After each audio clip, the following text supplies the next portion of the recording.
أعوذ بالله من الشيطان الرجيم بسم الله الرحمن الرحيم لقد جاءكم رسول من أنفسكم عزيز عليه ما عنتم حريص عليكم بالمؤمنين رؤوف رحيم فإن تولوا فقل حسبي الله لا إله إلا هو عليه توكلت وهو رب العرش العظيم صدق الله مولانا العظيم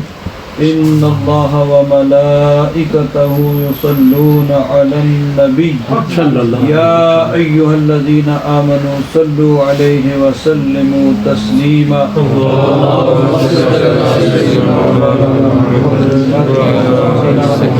آل سيدنا مولانا محمد وبارك وسلم صلاة وسلاما عليك يا سيدي يا رسول الله وعلى آلك وصحابك يا سيدي يا حبيب الله. حضرات محترم، مرکزی حلقہ اشرفیہ کے زیر اہتمام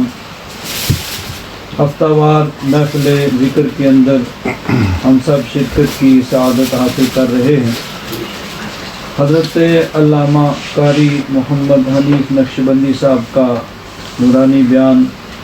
ہم سن رہے تھے. میں بھی چاہتا ہوں کہ مختصر وقت میں اسی مضمون کو تھوڑا سا اور آگے بڑھاؤں. وقت کی کمی کی وجہ سے قاری صاحب جو چیزیں بیان نہیں فرما سکے انہی میں سے ایک دو چیزیں اور اس آیت کے ضمن میں ایک دو باتیں میں آپ حضرات سے گوش گزار کروں گا. حضرت حلیمہ سعدیہ رضی اللہ تعالیٰ عنہ آپ کا ذکر خیر حضرت قبلہ قاری صاحب نے فرمایا اللہ تبارک و تعالیٰ نے ازل میں حضرت حلیمہ سعدیہ کی قسمت میں یہ بات لکھی تھی کہ وہ نبی کریم صلی اللہ علیہ وسلم کی پرورش کریں، حضور کو دودھ پلائیں، اور یہ ایسی سعادت ہے کہ جو حضرت حلیمہ سعدیہ کے لیے اللہ تبارک و تعالیٰ نے ازل میں لکھی، اور اس کا صلہ انہیں دنیا میں بھی ملا اور اللہ تبارک و تعالیٰ ان کو آخرت میں بھی اس کا صلہ عطا فرمائے گا. سبحان اللہ. بے شک حضرت حلیمہ سعدیہ رضی اللہ تعالیٰ عنہ حدیث پاک میں آتا ہے کہ ایک دفعہ نبی کریم صلی اللہ علیہ وسلم تشریف فرما ہیں تو کسی سفر میں تھے مدینہ شریف سے باہر، تو ایک بوڑھی مائی وہ آئیں حضور کی بارگاہ میں. صحابہ اکرام رضوان اللہ تعالیٰ علیہم اجمعین نے دیکھا کہ کوئی بوڑھی عورت ہے، حضور سے کچھ بات کرنا چاہتی ہے. وہ انہوں نے جگہ خالی کر دی. جب وہ تشریف لائیں حضور کھڑے ہوئے، کھڑے ہو کر استقبال کیا، استقبال کر کے اپنی چادر وہ اتار کے بچھا دی اور اس چادر کے اوپر ان کو بٹھایا. وہ چادر جس کے اللہ تبارک و تعالیٰ قرآن پاک میں ارشاد فرماتا ہے یا ایھا المزمل. حضور وہ چادر اوڑھتے ہیں تو اے چادر اوڑھنے والے، یا ایھا المدثر. مزمل اور مدثر کی وہ چادر حضور نے بچھا دی اور ان کو اوپر بٹھایا اور بڑے ادب کے ساتھ حضور بیٹھے، ان سے گفتگو ہوتی رہی. پھر وہ جانے لگیں. حضور نے ان کو تحفے تحائف پیش کیے، کچھ بکریاں نذرانے کے طور پر پیش کیں. اس زمانے میں یہی چیز جو ہے مال ہوتا تھا. اور دور تک ان کو چھوڑنے کے لیے گئے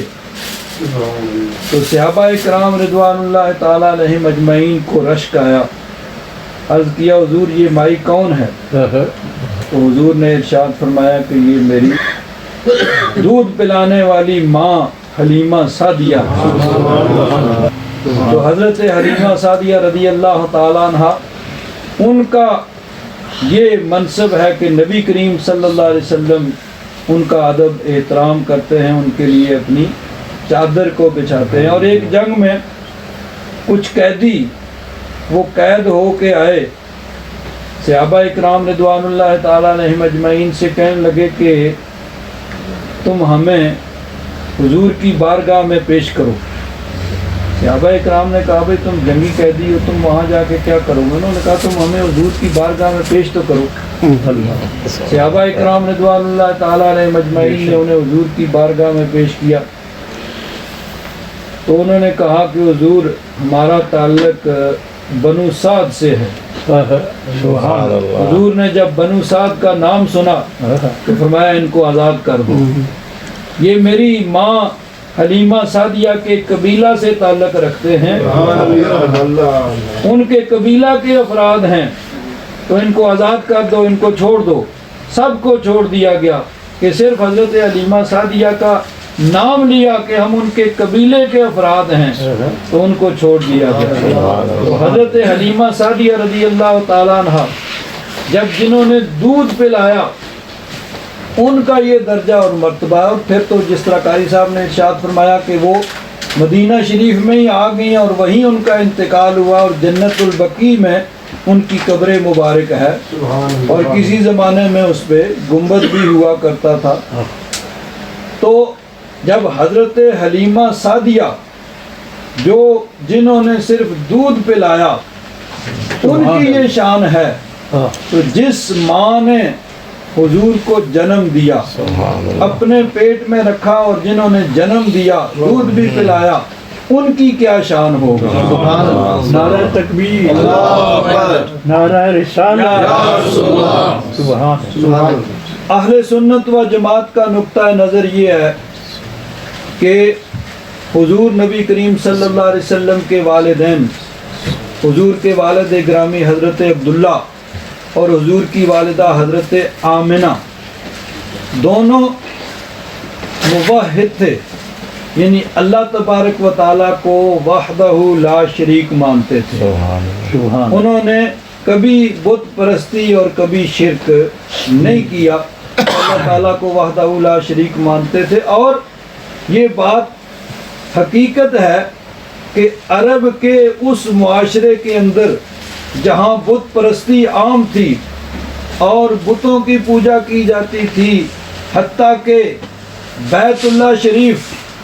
جو توحید کا مرکز ہے اور اس لیے بنایا گیا ہے کہ وہاں سے اللہ تبارک و تعالیٰ کی توحید کا اعلان ہو، اس بیت اللہ میں بت رکھے ہوئے تھے، بت سجا کے رکھے ہوئے تھے، اور 2 4 10 20 نہیں، 360 بیلدن 360 بت سجا کے رکھے ہوئے، اور بڑی دھوم سے دھڑلے سے ان کی پوجا و پرستش اللہ کے گھر میں ہوتی تھی۔ تو اس ماحول میں بھی بعض لوگ ایسے تھے جو بت پرستی سے نفرت کرتے تھے، اور انہوں نے کبھی بت پرستی نہیں کی تھی، اور وہ اللہ تعالیٰ کو وحدہ لا شریک مانتے تھے اور اللہ تعالیٰ کی عبادت کرتے تھے۔ انہی میں حضور کے والدین بھی، بلکہ حضور نبی کریم صلی اللہ علیہ وسلم کی والدہ، حضور کے والد، یہ سلسلہ حضرت آدم اور حضرت حوا تک جن جن کے اندر حضور کا نور پاک منتقل ہوتا رہا، وہ تمام مرد اور تمام عورتیں سب کے سب موحد تھے، اللہ تعالیٰ کو وحدہ لا شریک مانتے تھے، ان میں سے کوئی بھی مشرک نہیں تھا۔ اللہ تبارک و تعالیٰ قرآن پاک میں ارشاد فرماتا ہے وَتَقَلُّبَكَ فِي السَّاجِدِينَ، کہ محبوب آپ کے نور پاک کا سجدہ کرنے والوں میں منتقل ہونا، سجدہ کرنے والے مردوں کی صلبوں سے سجدہ کرنے والی عورتوں کے رحم میں منتقل ہوتا ہوا حضور کا نور پاک آیا۔ تو صرف حضرت آمنہ اور حضرت عبداللہ نہیں، بلکہ حضرت آدم اور حضرت حوا سے لے کر